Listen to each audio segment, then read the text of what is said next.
Hola, vamos a ver en este seminario 4 infecciones mucocutáneas.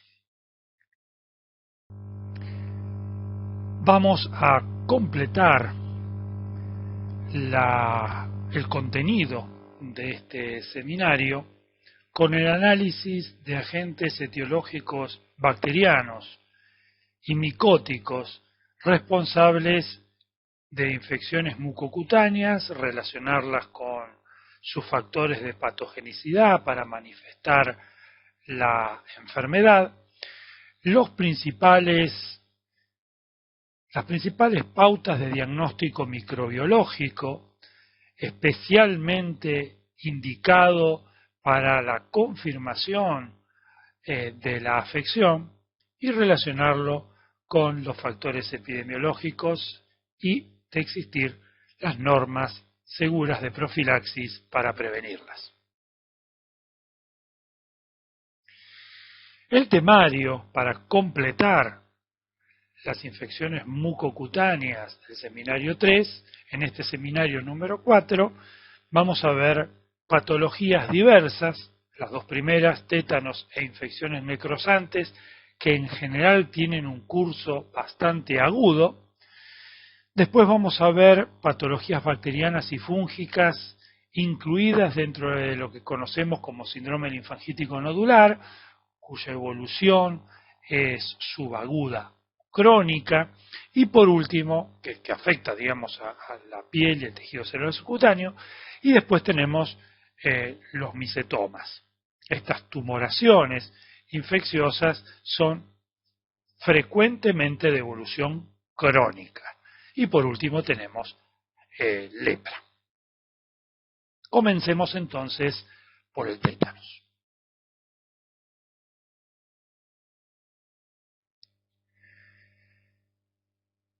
Este paciente de 75 años presentó una herida cortante en el miembro inferior derecho, no concurre al centro de salud y al cabo de 10 días comienza con trismus, contracción sostenida de los músculos maceteros, contractura en flexión de los miembros superiores, contractura en extensión de los miembros inferiores, contractura de los músculos paravertebrales, o sea, el paciente se arquea sobre la espalda, eso significa que está en posición de opistótonos, no tiene pérdida del conocimiento, está lúcido, tiene dolor y se deriva a un hospital cercano donde ingresa a unidad de cuidados intensivos. El paciente, como les dije, está completamente lúcido y afebril, no tiene fiebre.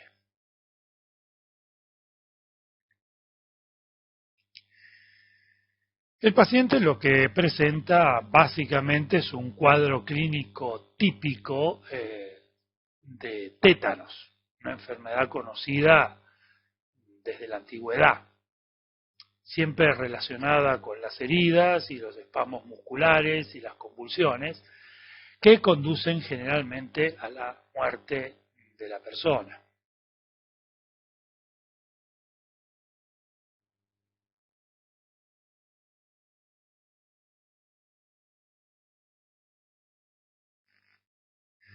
El Clostridium tetani es una bacteria anaerobia estricta, gram positiva, especialmente en los cultivos frescos, digamos. Pero cuando los cultivos ya llevan un tiempo, pierde la capacidad de gram positividad y se la observa gram negativa. Pero lo vamos a considerar como anaerobio estricto, gram positivo. Durante el crecimiento vegetativo del organismo, este no sobrevive en presencia de oxígeno, es muy sensible al calor, posee un flagelo, por lo tanto es una bacteria móvil, y a medida que madura desarrolla una endospora terminal que es muy característica. La observamos aquí en la figura. Y la endospora terminal que deforma a la bacteria, en palillos de tambor. Esta espora es extremadamente resistente al calor y a la mayoría de los antisépticos. La bacteria, una vez que coloniza la infección, ingresa por el microtraumatismo, por el traumatismo. En la fase vegetativa lo que va a producir es una toxina que es excretada localmente. Pasa a la circulación y actúa a distancia en los tejidos. Esta toxina es una neurotoxina y que va a afectar fundamentalmente el sistema nervioso central. Básicamente, la tétanoespasmina es la toxina espasmogénica termolábil responsable del tétanos producida por el Clostridium tetani. ¿Cómo es el mecanismo de acción de la toxina espasmogénica? Bueno, básicamente lo vimos en patogenia y es el bloqueo presináptico de la liberación de glicina y GABA, especialmente de las neuronas, de las motoneuronas gamma inhibitorias de la médula espinal y del tronco encefálico. Por lo tanto, si se bloquean la liberación de neurotransmisores inhibitorios, se pierden todas las señales inhibitorias y entonces va a predominar toda la actividad excitatoria de las motoneuronas alfa. Por lo tanto, vamos a tener un paciente con pérdida de la coordinación, con hipertonía, con contracturas generalizadas, con parálisis espástica y con un elemento también muy importante que es el dolor. Bueno, en general vemos que la profilaxis, en general en todos los seminarios de microbiología 2, se da al final de cada una de las patologías. Bueno, en este caso, lo más importante es que la profilaxis la demos al principio, porque en el siglo XXI no tenemos que ver tétanos, porque todas las personas tendrían que estar vacunadas, y si están vacunadas, con el calendario de vacunación al día, no tendríamos que ver ningún caso de tétanos. La protección se obtiene por la neutralización del toxoide tetánico en aquellos pacientes que se han vacunado. Y obviamente la protección también se obtiene por neutralización de la toxina tetánica si el paciente previamente vacunado tiene sus anticuerpos bloqueando la acción de la toxina antes de que la toxina se una al receptor. Ahora, ante una herida, si un paciente no estuviera vacunado, se le administra entonces la vacuna antitetánica con el toxoide y también se le administra suero antitetánico por vía intramuscular en distintos sitios, ¿no?, al mismo tiempo. Como tratamiento, también se puede administrar, en este caso, un paciente con tétano, ya dejaría de ser profilaxis, pasaría a ser tratamiento, se le administra gamma globulina específica antitetánica intravenosa e incluso se puede administrar intratecal. La idea es tratar de, con la gamma globulina, bloquear la mayor cantidad de toxina tetánica posible antes de que la toxina se una a su receptor. Unido al receptor, el anticuerpo, la gamma globulina, tiene muy poca efectividad. Así que lo más importante de todo, como profilaxis, para no ver pacientes con tétanos, es el último punto que establece claramente que la quíntuple y la triple bacteriana y la quíntuple bacteriana induce anticuerpos contra la toxina tetánica y nos protege contra el tétanos. Pasamos del tétanos a las infecciones necrosantes o necrotizantes. Básicamente se caracterizan por tener un dolor intenso y desproporcionado respecto de la lesión que se observa. Hay edema que sobrepasa el eritema, puede haber anestesia cutánea y decoloración azulada, purpúrica en parches, bullas hemorrágicas. Puede o no haber crepitación, y necrosis, son infecciones realmente agudas, con una rápida progresión del cuadro si no se hace el tratamiento adecuado. Y el paciente puede ingresar en shock séptico. Básicamente, desde el punto de vista de la patogenia, incluye la disrupción de las barreras cutáneas por traumatismos en general, o microtraumatismos, avanza por contigüidad a planos profundos y existen factores predisponentes que facilitan estas afecciones, como puede ser la diabetes tipo 1, que el paciente sea un vascular periférico, que tenga fracturas expuestas, obeso, edad avanzada, combinación de obesidad, edad avanzada y diabetes, y trastornos vasculares periféricos que los diabéticos tipo 1 también tienen. Desnutridos, pacientes con insuficiencia renal o inmunodeficiencias pueden hacer este tipo de infecciones necrosantes. Entonces, para remarcar, existe dolor intenso y precoz, edema importante, presencia de ampollas y flictenas, ausencia en general de linfangitis, rápida progresión local con compromiso sistémico, a veces hay crepitación, a veces no, y hay algún tipo de factor predisponente que lo causa.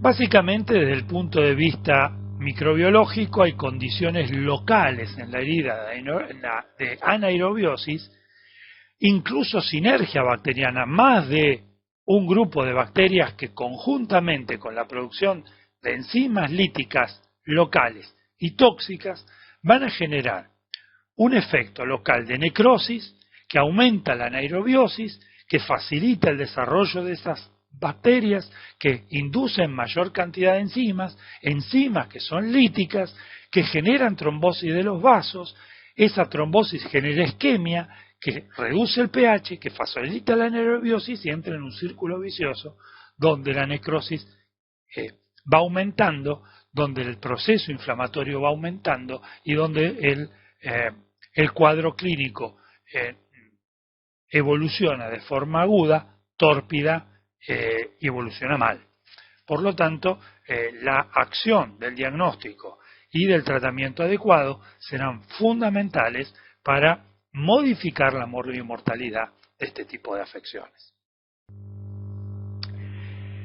¿Cuáles serían los agentes etiológicos más frecuentes? Bueno, básicamente hay muchas clasificaciones, vamos a ver un par de ellas. Una es dividirla en celulitis clostridial y no clostridial. La clostridial es producida por Clostridium perfringens, la no clostridial está producida por esta sinergia de aerobios e infecciones mixtas. El diagnóstico es fundamentalmente clínico, por imágenes, radiología, ecografía, tomografía y exámenes microscópicos directo y cultivo de las lesiones obtenidas, de las muestras de las lesiones.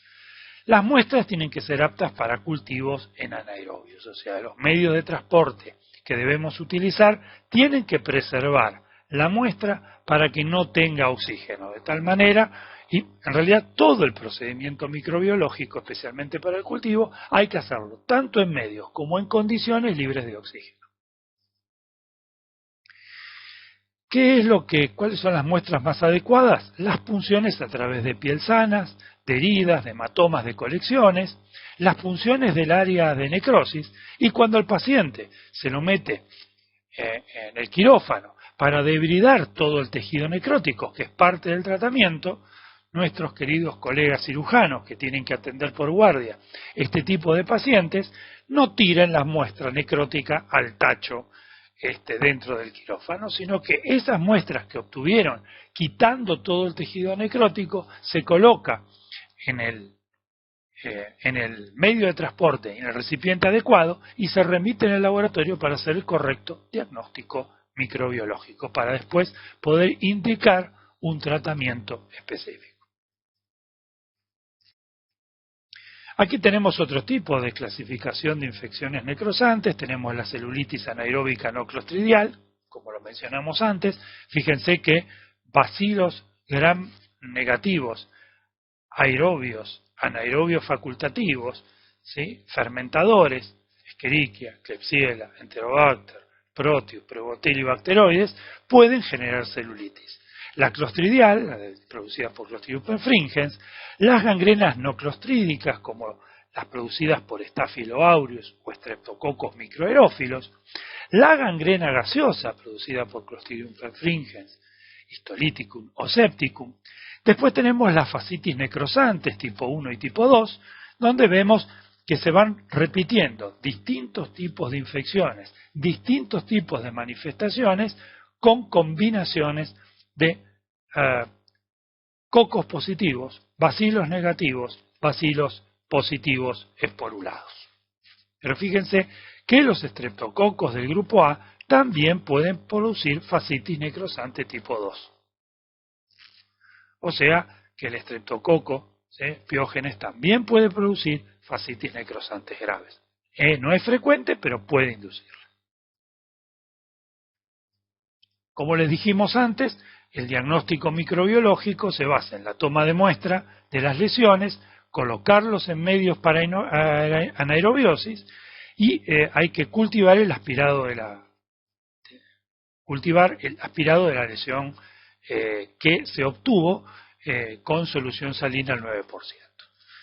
Puede hacerse hemocultivos, si el paciente está muy grave, en general se lo hemocultiva, aunque la sensibilidad de los hemocultivos es baja. Si el paciente está grave, es de rutina pedir los hemocultivos. Por supuesto, si los hemocultivos vienen positivos, el paciente agrega mortalidad, porque además de tener la lesión localizada, está teniendo una bacteremia.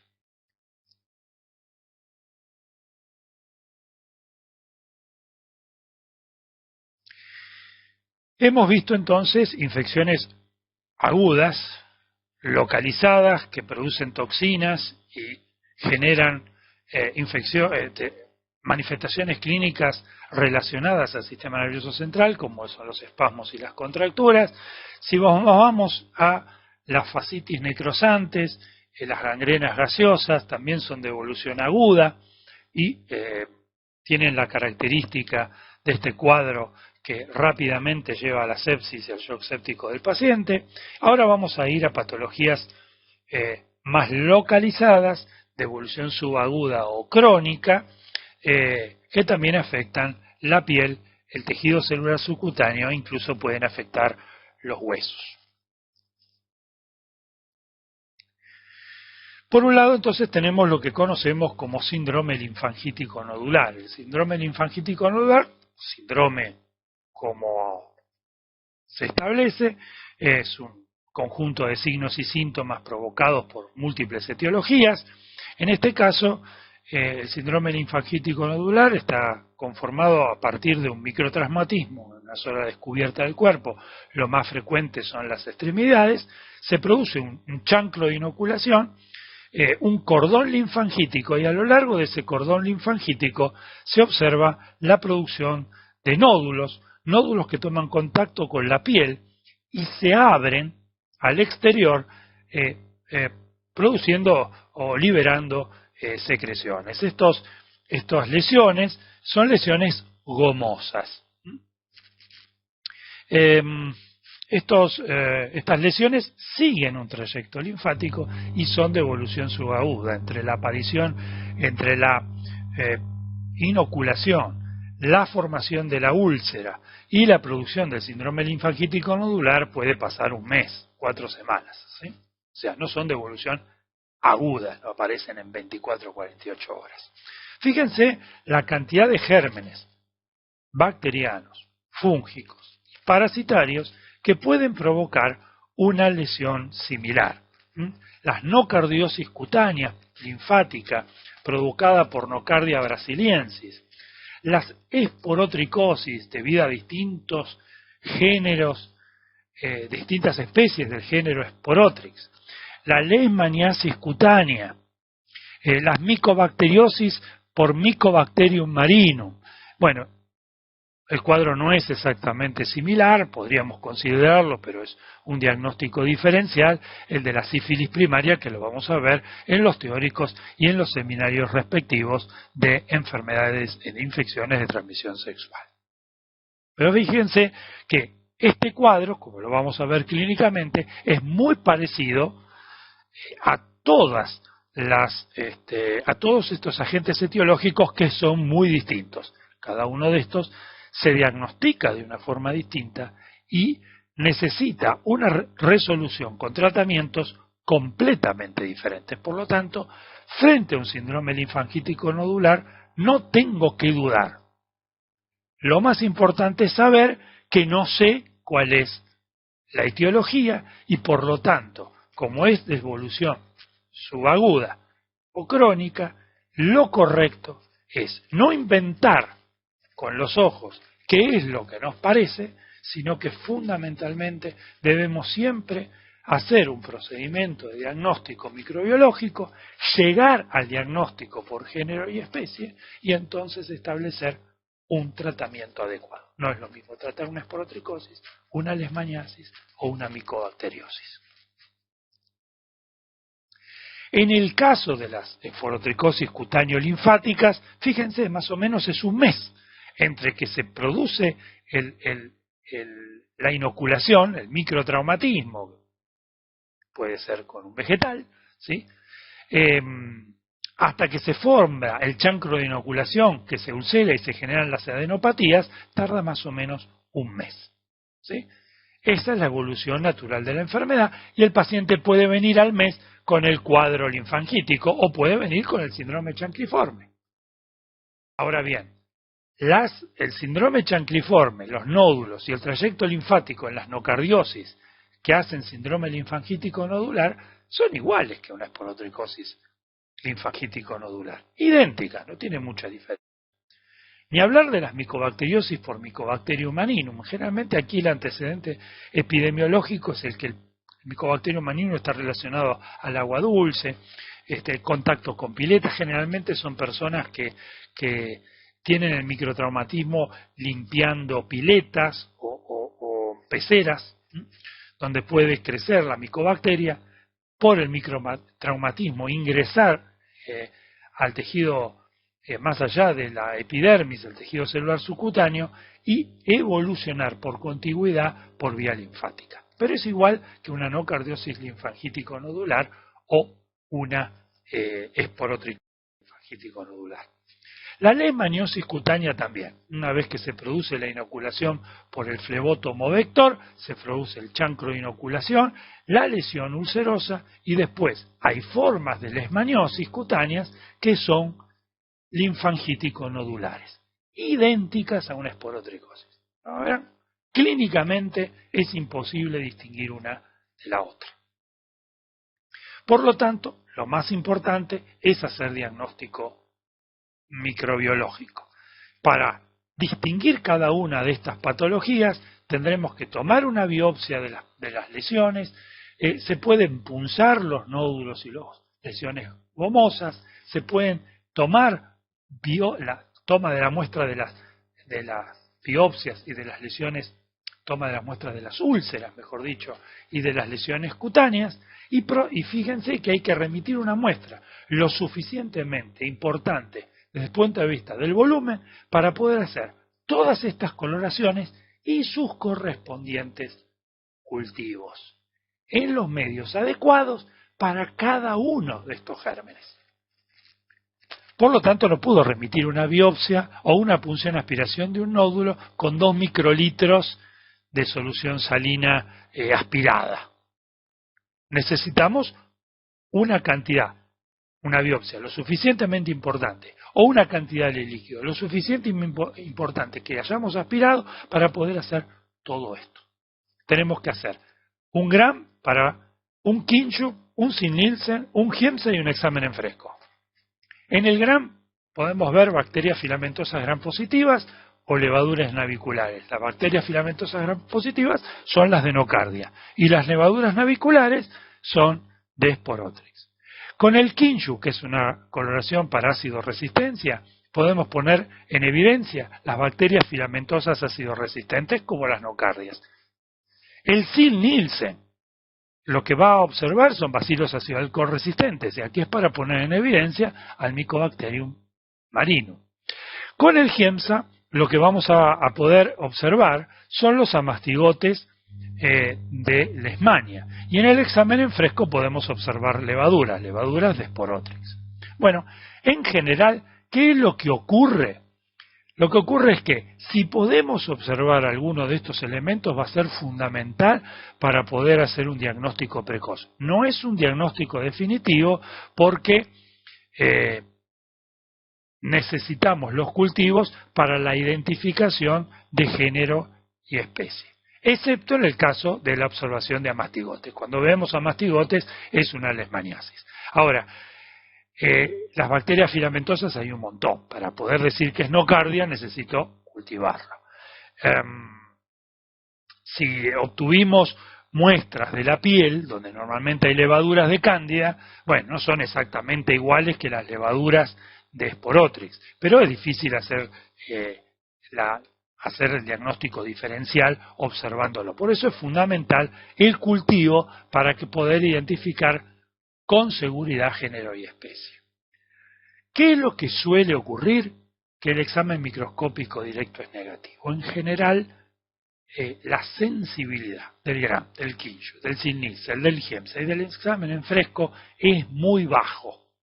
Por lo tanto, si podemos ver algo, si nos informa algo el laboratorio de lo que observó, fantástico. Ahora, si nos dice que el directo es negativo, eso es lo usual. Usualmente, la carga microbiana de este tipo de lesiones no es muy alta, o sea, clínicamente tiene mucha lesión por la respuesta inflamatoria, pero en general tienen pocos gérmenes. Por lo tanto, la sensibilidad del directo es baja. Como les dije entonces, los cultivos en los medios apropiados son los que fundamentales para llegar al diagnóstico de género y especie. Bueno, esta diapositiva tiene un error. Aquí el saburosin antibiótico en agar sangre está equivocado. Es por eso que se las transformo corregida.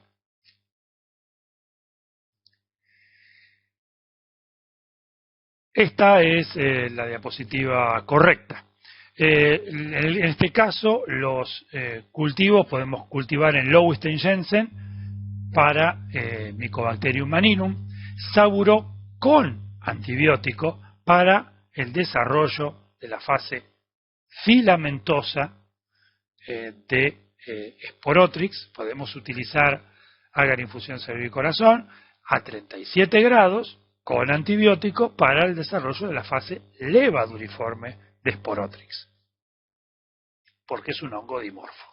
El agar sangre sin antibiótico se puede utilizar para el desarrollo de las nocardias. Y después tenemos el medio de NNN, Novi, McNeil, Novil, y este medio es el medio para cultivar leishmanias, que normalmente no está disponible en la mayoría de los laboratorios de nuestro país. Normalmente las leishmanias no se cultivan.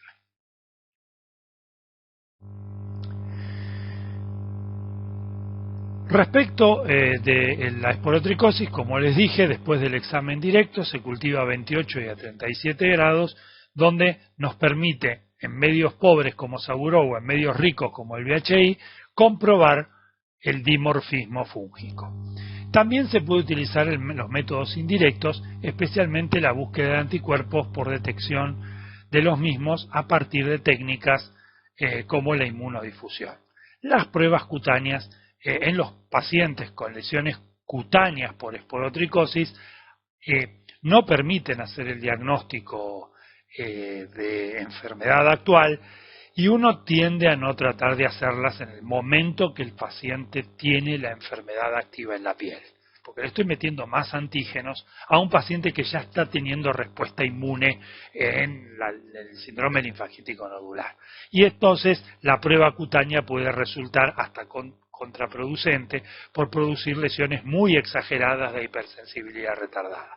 En general, la prueba cutánea se utiliza como catastro en pacientes asintomáticos para saber si alguna vez tuvieron contacto con Sporotrix.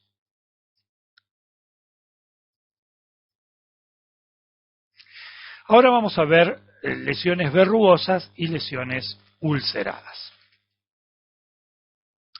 Dentro de las lesiones verrugosas y ulceradas tenemos a las cromoblastomicosis, aunque otras patologías pueden dar lesiones verrugosas. Este es un paciente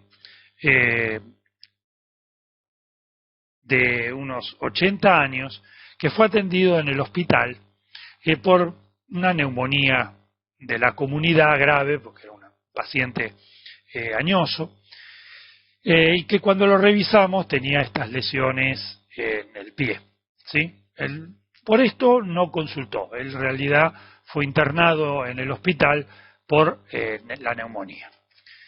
Cuando le preguntamos hacía cuánto que tenía, y él dijo que lo tenía hace muchos años. Muchos años implica unos 70 años o más, 75 años. Así que se nota que la lesión es de evolución crónica. Tenía placas con zonas costrosas, como se observan aquí, algunas con cicatrización, como observamos acá, y que se diseminan lentamente por contigüidad. Al paciente a veces esto se le sobreinfectaba, entonces le dolía más, pero evidentemente con una evolución tan larga, el paciente no se curaba, pero tampoco lo mataba. O sea, es de alta morbilidad y de baja letalidad.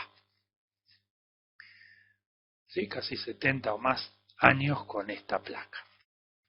Este es otro paciente, se nota de raza negra, pero con lesiones, en cambio de tener lesiones en placa, tiene lesiones verrugosas, exofíticas, también con áreas costrosas.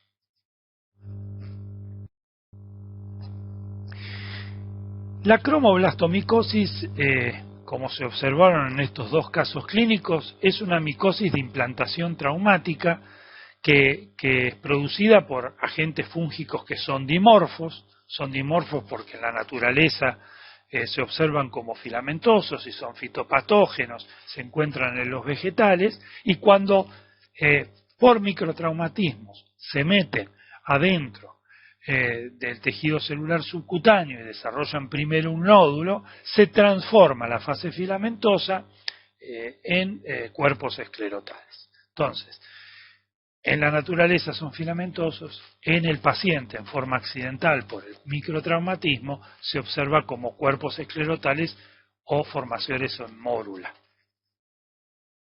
Por lo tanto, es dimorfo. En los cultivos, tanto a 28 como a 37 grados, solamente crece la fase filamentosa. Eso no quiere decir que no sea dimorfo, porque en la naturaleza se ve filamentoso y en el paciente se observa como cuerpo esclerotal. Por lo tanto, si tienen dos formas distintas, en dos lugares distintos, en dos condiciones diferentes, evidentemente son clásicamente dimorfos. ¿Cuáles son los agentes etiológicos? Son hongos pigmentados de la familia de Matiaceae. Los agentes etiológicos más comunes son Fonsecaea pedrozoe, Cladiophyllófora carrioni y Phyalophora verrucosa. Y estos hongos se encuentran normalmente atacando vegetales, en la tierra, en desechos vegetales, y que la persona, al manipularlos, genera microtraumatismos, se inocula el hongo y se inicia el proceso de que es naturalmente de evolución crónica. Fíjense, el paciente anterior, el paciente que tuvo una evolución de 70 años de su afección, lo había contraído por un traumatismo que tuvo cuando era muy niño en la guerra con el Paraguay. Limpiando un fusil, se lastimó el pie, lo contaba con mucha claridad el paciente, se había inoculado el microorganismo sin saberlo, evolucionó naturalmente y 70 años después le hicimos el diagnóstico de la cromoblastomicosis. Entonces, la toma de muestras por escamas o costras por raspado, con mucho cuidado, con un bisturí estéril, o a través de una biopsia quirúrgica, con un frasco en solución fisiológica, separando la biopsia quirúrgica en dos partes, una en solución fisiológica y la otra en fórmula al 10% para anatomía patológica. ¿Qué es lo que se observa desde el punto de vista microscópico? Y bueno, vamos a hacer un examen en fresco, vamos a hacer un Gram y vamos a hacer un HIEMS. En el examen en fresco de las costras, lo que pueden observarse a nivel superficial son elementos filamentosos y algunos cuerpos esclerotales. Porque claro, cuando el microorganismo ya está siendo eliminado por el cuerpo en las partes más superiores de la piel, donde ya no tiene 37 grados, 36, ese hongo, ese cuerpo esclerotal comienza a filamentizarse. En cambio, en las biopsias profundas, en las biopsias donde se observa en profundidad los microabscesos intraepidérmicos, lo que se observa claramente son los cuerpos esclerotales que no son levaduras. Ahora, ¿por qué además le hacemos el Gram? Y porque hay formas de esporotricosis que son verrugosas. ¿Y por qué le hacemos el GIEMSA? Porque hay formas verrugosas de leishmaniasis. Entonces, hay que hacer el diagnóstico diferencial con esporotricosis verrugosa y con leishmaniasis verrugosa. Entonces, no siempre esa lesión verrugosa va a ser cromoblastomicosis. Desde ya, si vemos cuerpos esclerotales, estamos seguros que vamos a tener el diagnóstico de cromoblastomicosis, pero no vamos a saber género ni especie.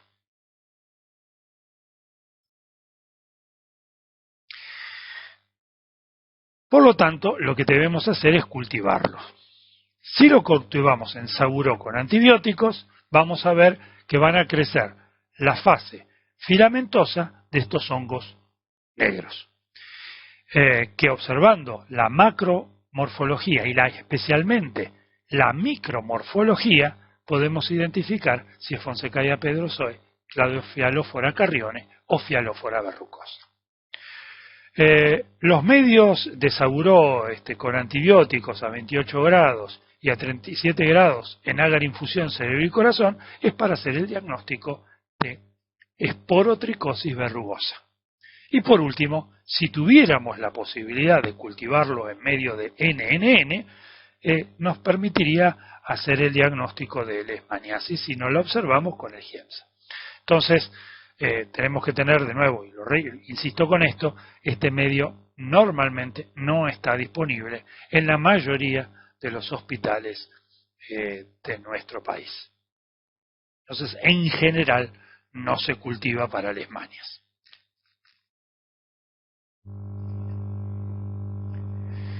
Respecto a las úlceras mucocutáneas, vamos a ver algunas patologías.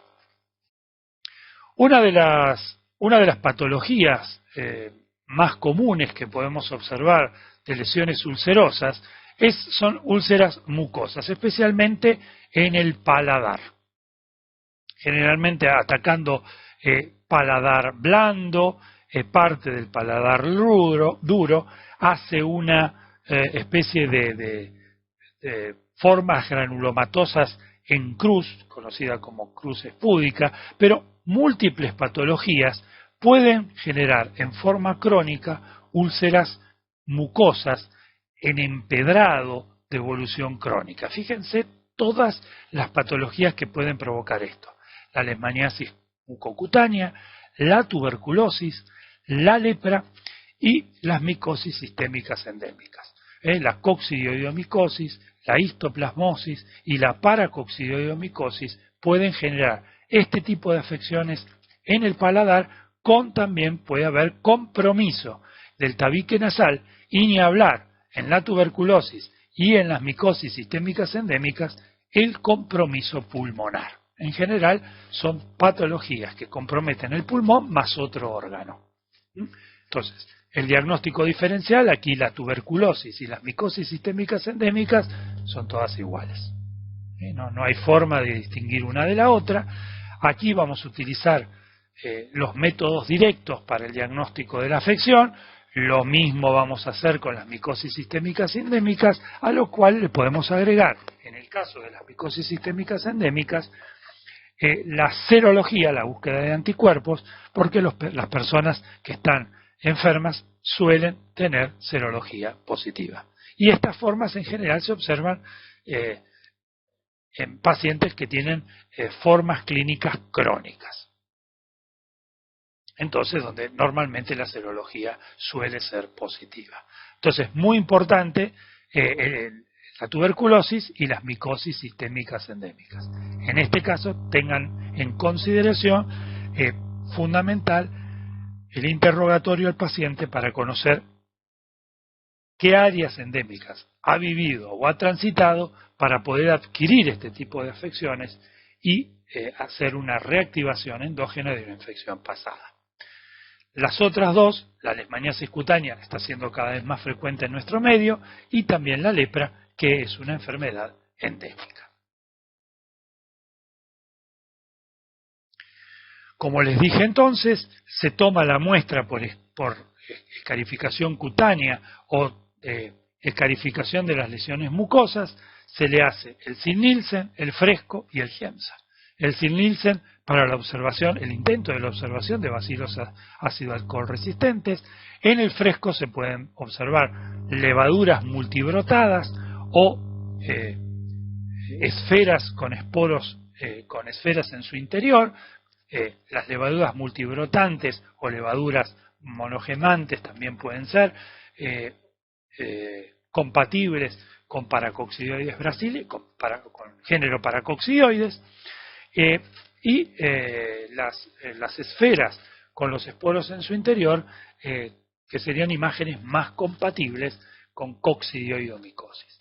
Y a la misma muestra también hay que hacerle el Giemsa para la observación, ya sea de histoplasmas, levaduras intracitoplasmáticas, o también para la observación de amastigotes de leishmanias. Recordemos que la histoplasmosis y la leishmaniasis contemplan, comparten la misma área endémica. Y por supuesto, como segundo elemento, y es un elemento muy importante, es que esas muestras se cultiven. Entonces se colocan el Lowstein-Jensen para el aislamiento de Mycobacterium tuberculosis, se utiliza el agar Saguro a 28 grados y el agar infusión cerebro y corazón, BHI, a 37 grados para recuperar la fase saprofítica y parasitaria de las micosis sistémicas endémicas, Paracocci, Cocci e Histo. De nuevo, en aquellos establecimientos que tengan la suerte de contar con medio NNN, pueden cultivar para leishmanias, lo cual no es habitual. Respecto a las lesiones tumorales, vamos a ver algunas de ellas. Una de las lesiones tumorales más comunes es el síndrome micetoma. El micetoma es una tumoración generalmente que afecta a las extremidades, pero puede afectar cualquier zona del cuerpo por donde, a través de un traumatismo cutáneo o un microtraumatismo, ingresa el agente etiológico, invade piel, tejido celular subcutáneo, músculos, fascia y llega hasta el hueso. Una vez que llega hasta el hueso, genera una infección ósea, es de evolución crónica, que termina con la formación de fístulas. A través de las fístulas sale material seropurulento y granos, como granos, de distintos tamaños. Esos granos son microcolonias del agente causal. Como les dije, esto es de evolución netamente crónica, es por contigüidad a partir de una inoculación traumática, se observa fundamentalmente en las áreas tropicales y subtropicales, porque en general esto ocurre en zonas descubiertas del cuerpo en climas templados. Suele ser endémico en India, en África y también en Sudamérica. Es más frecuente en el sexo masculino, especialmente si es ese género el que es acostumbrado a trabajar en el campo. Si no, en otras zonas, en el sudeste asiático y demás, puede observársela en las mujeres si es que ellas son las que trabajan en el campo. Entonces, aquí son en general agricultores, trabajadores rurales, que al tener contacto con los vegetales y al recibir o generarse el microtraumatismo, se le provoca la lesión que va a evolucionar en forma crónica. En general, la lesión es indolora, no duele, salvo que se sobreinfecte, ¿no? Entonces, en general, los trabajadores rurales tienden a consultar tardíamente por este tipo de lesiones. Y otras veces es una combinación entre, digamos, la mala suerte del trabajador rural que tiene que le pasa esto y un sistema de salud que inadecuadamente no hace lo que debe hacerse para llegar al diagnóstico y al tratamiento adecuado, lo cual puede generar retrasos en el tratamiento y esto puede conllevar una muy mala evolución de las lesiones. O sea, sí, los trabajadores, el paciente puede consultar tarde, cuando ya el pie o la mano está completamente deformada y no hay más remedio que amputarla. Otras veces el paciente consulta antes, pero es mal diagnosticado y mal tratado. Entonces allí la cosa se complica porque nosotros estamos agregándole un problema al problema que ya la persona tiene. Como les dije antes, micetoma es fundamentalmente una patología provocada por agentes bacterianos y fúngicos, donde los micetomas bacterianos y los micetomas fúngicos pueden generar este tipo de afección. Los más comunes son los bacterianos. Después le siguen los fúngicos. ¿Qué bacterias provocan esto? Las nocardias, género nocardia, género streptomyces, género actinomadura, pero también bacilos gram negativos como pseudomonas, cocos gram positivos como estafilococos y bacterias filamentosas gram positivas anaerobias como los actinomicetos anaerobios. De los fúngicos pueden ser producidos por agentes fúngicos hialinos o pigmentados. Entonces, evidentemente, los bacterianos son los más frecuentes. Fíjense que los géneros que provocan este tipo de afecciones son muy variados. Los tratamientos son completamente distintos. Entonces, es fundamental el antecedente epidemiológico y hacer un correcto diagnóstico microbiológico. No debemos iniciar tratamientos sin antes tener el correcto diagnóstico de la afección, porque cada una de estas cosas se trata diferente. Dentro de los micetomas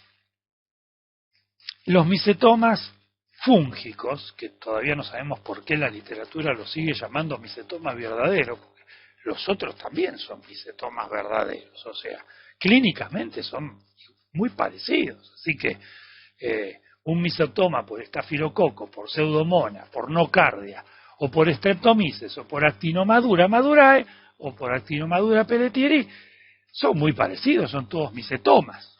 ¿Sí? Es como distinguir una neumonía aguda de la comunidad entre moraxella y neumococo, o micoplasma. No es tan sencillo, es una neumonía aguda de la comunidad, uno tiene que definir cuál es el agente etiológico, en el caso de que sea necesario. En el caso de los micetomas, especialmente cuando está comprometido el hueso, hay que hacer diagnóstico microbiológico.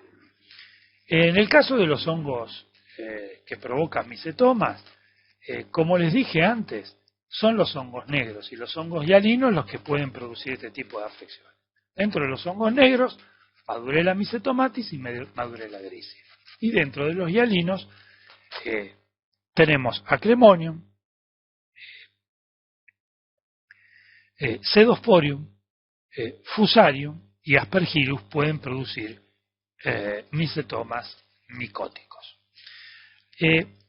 Dentro de los micetomas fúngicos, los más frecuentes son los micetomas producidos por agentes fúngicos pigmentados o negros. Entonces, el orden sería el siguiente. Los micetomas más frecuentemente son bacterianos. Después de los bacterianos vienen los fúngicos. Y dentro de los fúngicos, primero vienen a hongos pigmentados y después, como agentes etiológicos menos frecuentes, causantes de micetoma, los hongos filamentosos y hialinos. Así que, lo primero que tenemos que hacer no es el cultivo, lo primero que tenemos que hacer es tomar una muestra en forma adecuada. Si hay fístula, el compromiso óseo es, normalmente cuando hay fístula, el compromiso del hueso es inexorable. Por lo tanto, lo que tenemos que hacer es tomar una muestra que tenga, lo más importante es tomar una muestra que llegue hasta el plano óseo. Y observar al microscopio y cultivar los granos que están metidos adentro del hueso. Esta, el micetoma, es una forma de osteomielitis crónica. Las osteomielitis crónicas no se tratan empíricamente. Hay que hacer diagnóstico microbiológico de las osteomielitis crónicas, lo van a ver en el seminario correspondiente, lo mismo que ahora con los micetomas. Hay que hacer diagnóstico microbiológico, hacer el examen microscópico directo y la toma de la muestra en general la tiene que hacer un traumatólogo, que es el que se encarga de tomar las biopsias óseas. Se remite una buena porción de biopsia ósea que incluya plan óseo, se remite al laboratorio, se le hace el examen microscópico directo con todas las coloraciones, examen en fresco, Giemsa, Nielsen, Kinju específicamente, más que Nielsen, Kinju, y coloración de Gram. Entonces, fíjense, en el examen microscópico ya me puede orientar el aspecto microscópico del grano y el Gram la posibilidad de si es bacteriano o fúngico. Además, la muestra debe cultivarse. Fíjense, lo cultivamos en agar blando glucosado en anaerobiosis para que crezcan los actinomicetos anaerobios. Son bacterias filamentosas anaerobias gram positivas. En el medio de Saguro, sin antibióticos, allí se desarrollan muy bien los géneros Nocardia, Streptomyces y Actinomadura.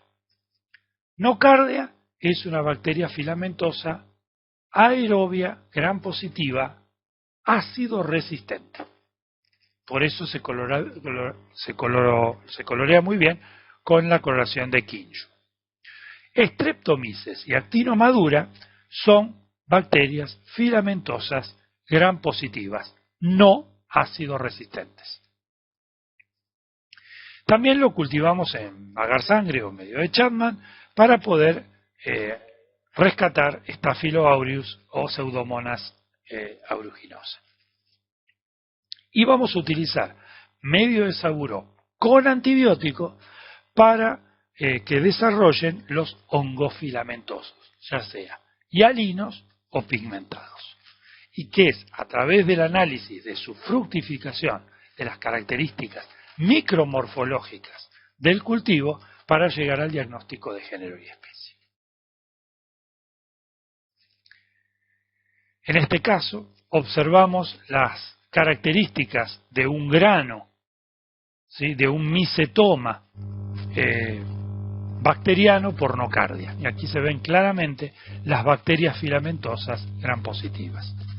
Como les dije, son ácidos resistentes con la correlación de Kinch.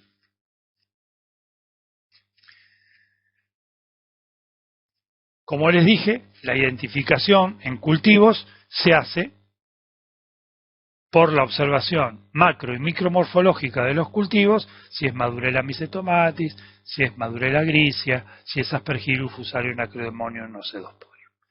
Por lo menos tenemos que mantener estos cultivos para su crecimiento y desarrollo de los gérmenes fúngicos por lo menos entre 3 y 4 semanas.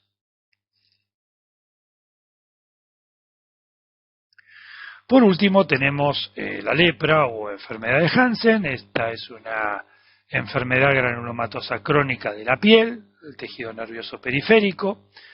El único hospedero natural es el hombre.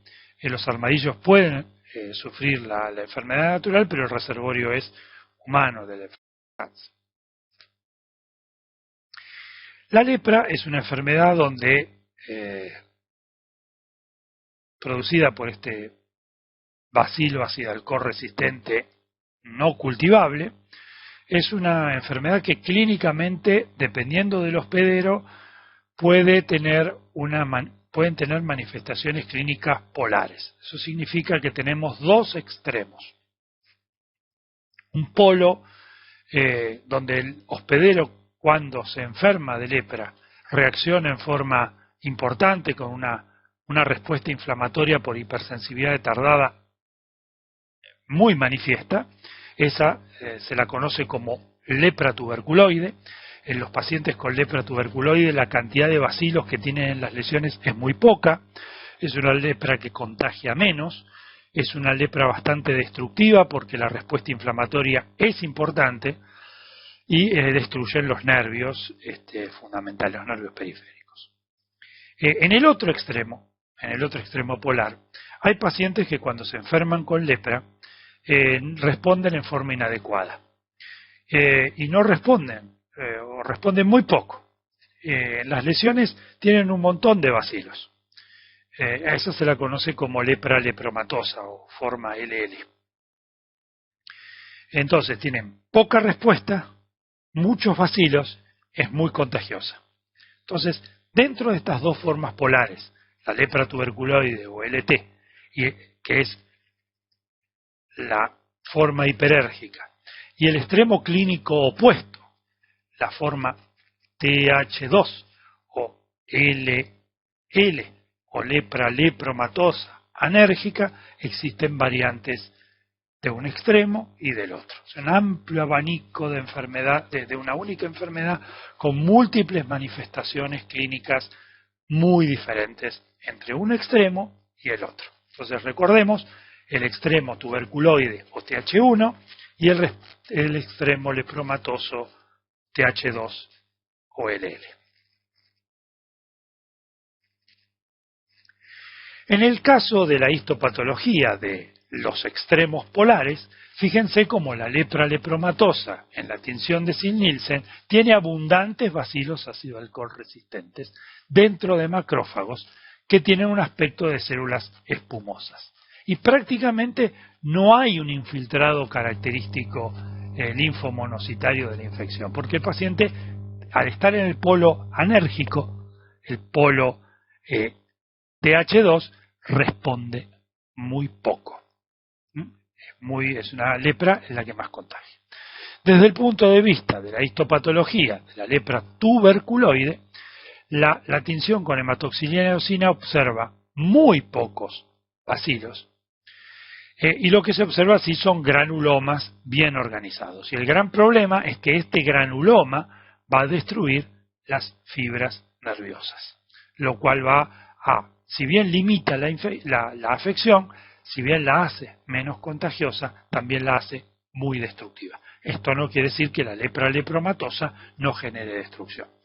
Desde el punto de vista clínico, lo que vamos a tener son pacientes con lesiones cutáneas, mucosas, con pérdida de la sensibilidad termoalgésica, y lesiones hipopigmentadas, muy características, además del compromiso mucoso y del tabique nasal, dependiendo de si es una forma LL o LT. ¿Por qué les mostramos la histopatología? Y básicamente porque el diagnóstico se hace por escarificación cutánea y observación de los bacilos. Como no se puede cultivar, no respeta los postulados de Koch, la histopatología pasa a ser una herramienta muy importante para el diagnóstico de esta enfermedad. Como les dije entonces, los hallazgos clínicos, la anamnesis es fundamental para el diagnóstico presuntivo, la baciloscopía, el Nielsen de las escarificaciones de las lesiones anestésicas o hipoestésicas, de las lesiones del tabique nasal, generalmente es una patología donde el bacilo se acantona en las zonas frías del cuerpo. Entonces, se le hace la escarificación o la biopsia de las lesiones o anestésicas y del lóbulo de la oreja, de la zona de los glúteos, y bueno, y después, como les dije, de cualquier lesión analgésica que tuviese. Otra cosa que podemos hacer, que puede llegar a ser de utilidad, es hacer la prueba de Fernández-Mitsuda, o la prueba de la lepromina, que es una prueba de hipersensibilidad retardada como la Mantoux, o como las intradermorreacciones que se hacen para las micosis sistémicas endémicas, con una lectura a las 48-72 horas para la observación de la infiltración a nivel epidérmico. Aquí figura como elemento de diagnóstico la inoculación en animales, pero prácticamente ahora en el siglo XXI esto se ha dejado de utilizar. Y nos remitimos a la baciloscopía de las escarificaciones y a la histopatología. Bueno, muchas gracias por escucharme. Esta ha sido todas las patologías entre el seminario número 3 y este seminario número 4, en el que hemos abarcado patologías agudas y crónicas y también subagudas causadas por bacterias, virus, hongos y parásitos que afectan la piel y las membranas mucosas.